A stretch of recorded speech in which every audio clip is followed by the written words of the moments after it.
Choosing a bottled Starbucks Frappuccino drink that's all flavor and just 100 calories? Easy. Choosing between creamy vanilla, double chocolate, and sea salt caramel flavors? A little harder. Try the delicious new Starbucks Frappuccino light drinks. Look for them wherever you buy groceries. Start with Starbucks coffee. You know, there's so many questions I could have asked Tucker Carlson. When I first met him 30 years ago, he sported as a kind of a trademark a very natty bow tie all the time. At some point, he switched to a four-in-hand, rep striped ties. I wanted to ask him why he did that, since the bow tie was pretty much established as his trademark. Also wanted to ask him about his shocking but publicly expressed fear that there might be an assassination attempt on President Donald Trump. But frankly, we just didn't have the time. So I pledge to you we will get him back on the Roger Stone Show to ask those questions and more. In the meantime, we're very grateful to Tucker Carlson for joining us today. Joining me now is Gavin Wax. Gavin Wax is not only an accomplished cook, but he is also the chairman of the New York Young Republican Club. The New York Young Republicans are the oldest, I think largest, and most vibrant and active Young Republican club in the country. I'm a former Young Republican national chairman, serving from 1977 to 1979. So I have a very sentimental place in my heart for the YRs. And Gavin Wax, chairman of the club, joins us now. Thank you, Mr. Stone, and thank you for recognizing my Italian culinary background. I'll make you a carbonara next time you're in town. I've heard about your carbonara. Somebody who had it told me, and I quote, marron.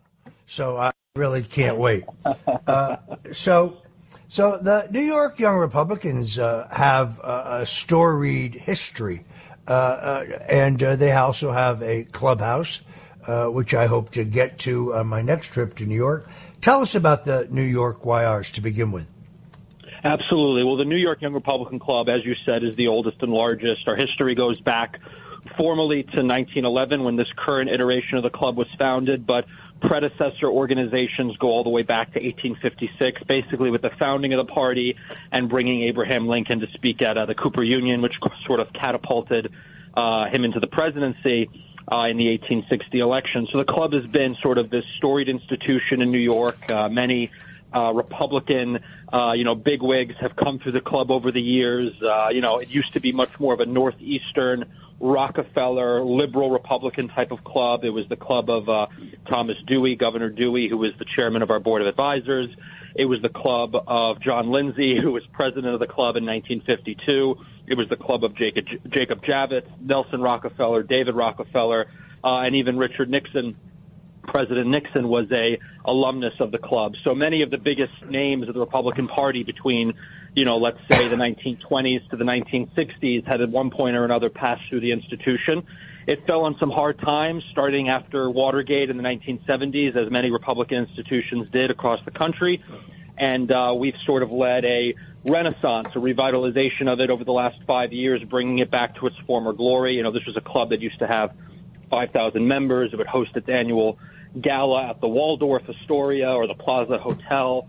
And I think we've really done a good job bringing it back into that mold as an institution that's sort of charting a new path for the young conservative voices, young Republican voices across the country. And this past Saturday, I think all of that hard work was realized when President Donald J. Trump graced us with his presence, not only for a speech, but also for dinner.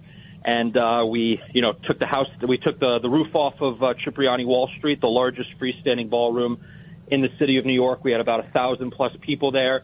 We had your favorite, or your infamous rather, martini, the Nixon martini that you made for us earlier this year. We brought that back as the cocktail of the evening. So it was a great affair. We were sorry we couldn't have you there, but we're certain we're going to have you there next year. As you know, I had made an antecedent commitment to the Lee County, Florida Republicans to speak at their Christmas picnic. And all politics is local. And when you give your word, you give your word. But I was with you in spirit. Yeah. Let's face it, I love any opportunity to get dressed up in a dinner jacket. So I had my outfit all picked out when I realized I had a conflict in my schedule. I look forward to being with you next year because that's the year we will be celebrating the return of the White House by Amen. Donald J. Trump. So how did you find the president? How did you find his remarks? I don't know if you had met him previously or whether this was your first time. I watched it later. I think it was on Real Side Broadcasting. He looked like he was having the time of his life. He looked great. I loved his tuxedo. He looked to be in great spirits. We had a good time to chat at the table before his speech, and I think he's really sharp. He's a killer. He's observing everything. He's looking around the room. He's taking it all in. He was clearly very cognizant that the whole network pool was behind him. There were cameras everywhere. He was surrounded by 1,000+ people. I mean, the fact that he came in to the middle of this ballroom and just plopped himself down for dinner, it was great to see. It was really kind of man of the people. He wasn't just coming in and coming out. He went in, sat, ate dinner, had some Diet Coke, and he was having a good time. He shook everyone's hand. He said hello, a complete gentleman. And his speech, I think, his speech was electric. It was one of his best that I've seen in person. And he went on for I think an hour and a half. We originally only had him budgeted for about 45 minutes. He read The Snake, which I know he only brings out on rare occasions, but I think he really enjoyed it. I think he liked being back in New York. I think he enjoyed not having to go down to that horrible building, 100 Center Street, and actually get to dine and go out and experience, the New York that he once knew and once loved, and not the New York of today, which is this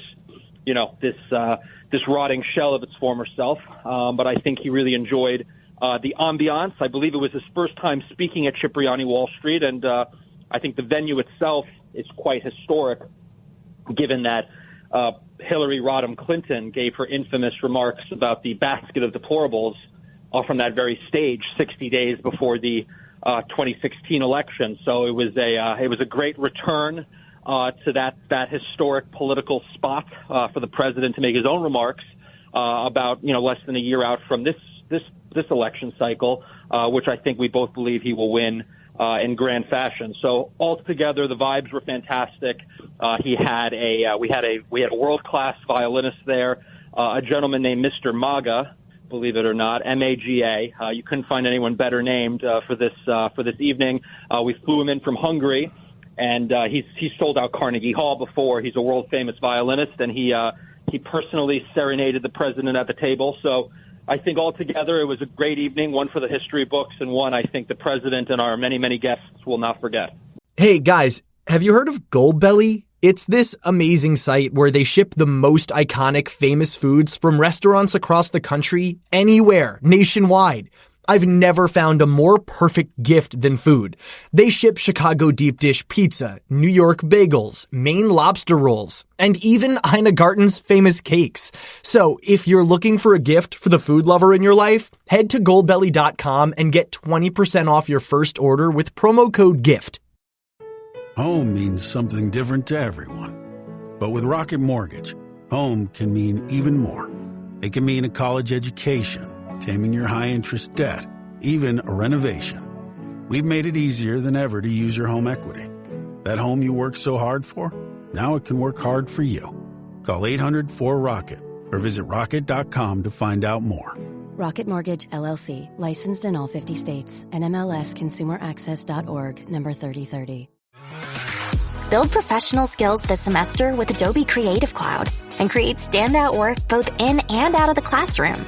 Save big on professional creativity tools. Students get 65% off Adobe Creative Cloud, including Photoshop, Illustrator, Premiere Pro, Acrobat Pro, and 20+ creative apps. No matter what project you're working on, Adobe Creative Cloud apps can help you take it to the next level. Visit adobe.com/student to learn more. This episode is brought to you by Progressive Insurance. Do you ever find yourself playing the budgeting game?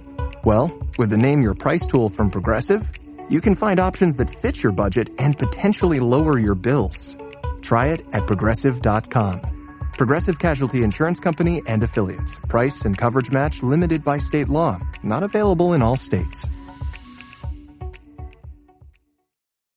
Now, you gave out a number of awards, which you do on a yearly basis. I saw that President Trump won the Richard M. Nixon Award, which was very appropriate. They're trying to take Trump out the same way they took Nixon out in a silent coup.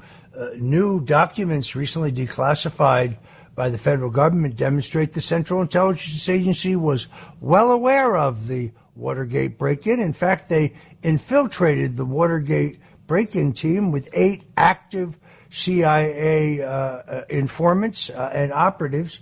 And that story is now finally, thanks to Tucker Carlson and others, people are getting a better perspective on the Trump presidency, Trump and the Nixon presidency, both peacemakers, no new wars under Donald Trump, ending the Vietnam War under President Nixon. Who else received prestigious awards that night? Well, I'll touch on the Richard M. Nixon Award briefly. I mean, you've been ahead of the curve on this, obviously, for your entire career. President Nixon was a great man. Our club wants to honor him. I saw on your X account, I think it was earlier today or yesterday evening, you shared an article talking about how young Republicans are now warming up to President Nixon. And I think this is an important first step in doing so, what they did to President Nixon. A lot of the stuff we're seeing today in terms of the tactics being used by the deep state all date back to what they did to President Nixon. But in addition to the Richard M. Nixon Award that we gave to President Trump, also, I believe President Nixon was a pen pal of President Donald J. Trump in the 80s and 70s and predicted that President Trump would eventually ascend to the White House some 40 years later. So that's another thing that we wanted to tie into this award. We also gave our Philip J. McCook Award of the Fighting McCooks. He was the first president of the club, part of an illustrious New York family.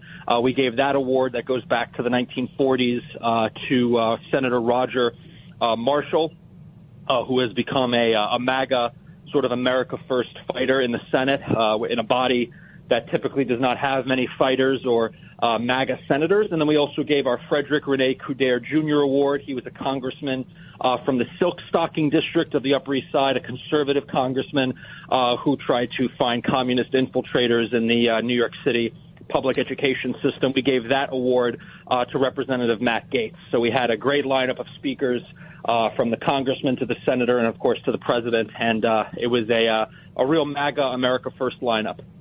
Yeah, I was very pleased to see you give the Alan Dulles Award to Alan Jacoby, the president of My Patriot Cigars, who is one of the sponsors of this very show. And as an activist who has put his money and his activities where his mouth is, nobody deserved that award more than Alan Jacoby. A great honor. A great member, a great supporter of the club. We're big fans of Mr. Jacoby. So, but Gavin, this isn't all cocktail parties and dress up and fun. You've been very good about doing a lot of the guts work of politics, trying to elect Republicans in the bluest city, perhaps in the United States, in one of the bluest states in the United States. Tell us a bit more about that. Well, listen, right now we have a Republican member of the city council in every borough except Manhattan. There was a big flip in the Bronx, first time, I think, in 50, 60 years. All of our incumbent members that are members of the club and also members of the city council all won by double digits, some as high as even 20 points, whether it's Councilwoman Palladino in Queens or Councilwoman Vina Vernikov in Brooklyn, both of whom were at the gala. So we've been really doing a good job on the ground here, recruiting candidates, helping their campaigns, knocking on doors, doing all the grassroots efforts that need to be done to win these types of races in, like you said, the bluest city and the bluest state. And we also go on to staff those offices. So we're sort of like a feeder system. So, many of the legislative aides, many of the campaign staff, many of the chief of staff, they're all members of our organization, either our board or our broader membership. So we're really building up the infrastructure here in New York, block by block, borough by borough. And listen, I think we're seeing a rightward trend in the state of New York and the city of New York. Some of the biggest shifts to the right, even for President Trump, happened in New York City. I think we saw this past gubernatorial cycle, Congressman Lee Zeldin getting into the high 40s, 47%. These can't be, just simply written off. These have to be looked at as a lasting a trend line, a real, shift to the right in the Empire State. And I'm glad that the club can be a part of that. And then in addition to the campaign work, we were the first organizations in the country who came out and protested against Alvin Bragg's politicized persecution and prosecution of President Trump. We filled up Collect Pond, which is a full city block with more than 1,000 people on 3 days' notice. That's part of our grassroots machine that we're building. And I think the president recognized it, and that was one of the reasons he chose to visit last Saturday evening. Look, I love Congresswoman Vicky Palladino. She actually reminds me very much of my mother. So I'm delighted to hear that you have been active in her campaign. I agree with what you say. I've actually seen polling that shows in New York State a strong swing to President Trump. Now, will it in the end be winnable?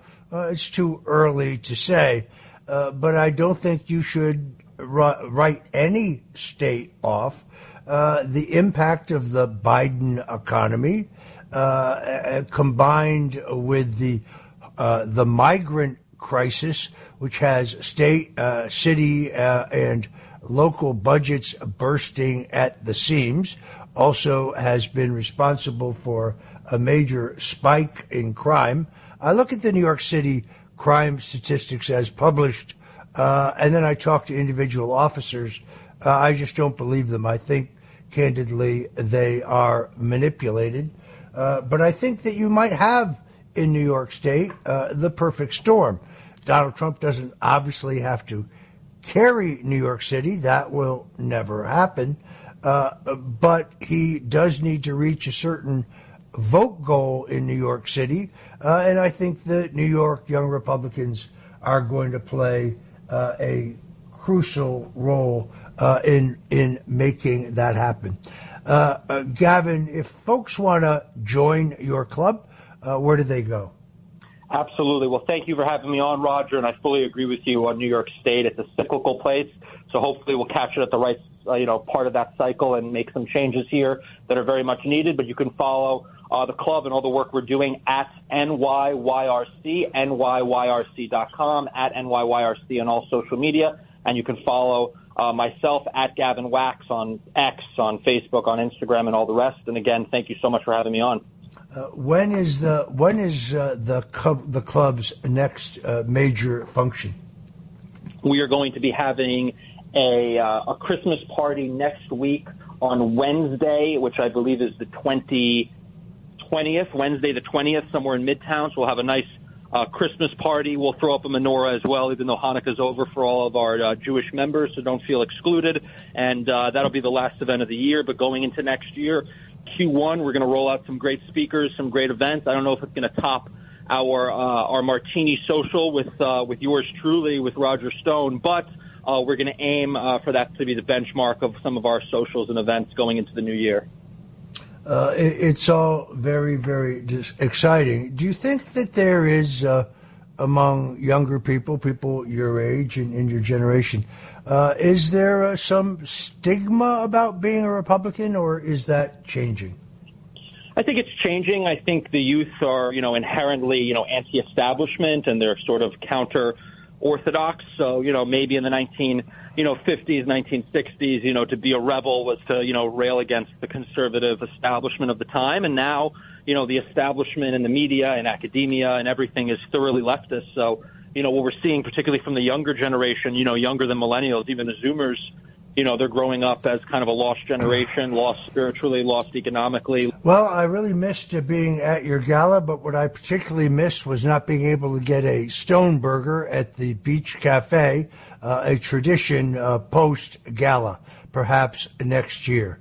I want to thank our friend Gavin Wax, chairman of the New York Young Republican Club, and I want to remind everybody to please stay tuned for Joe Piscopo with Sundays with Sinatra.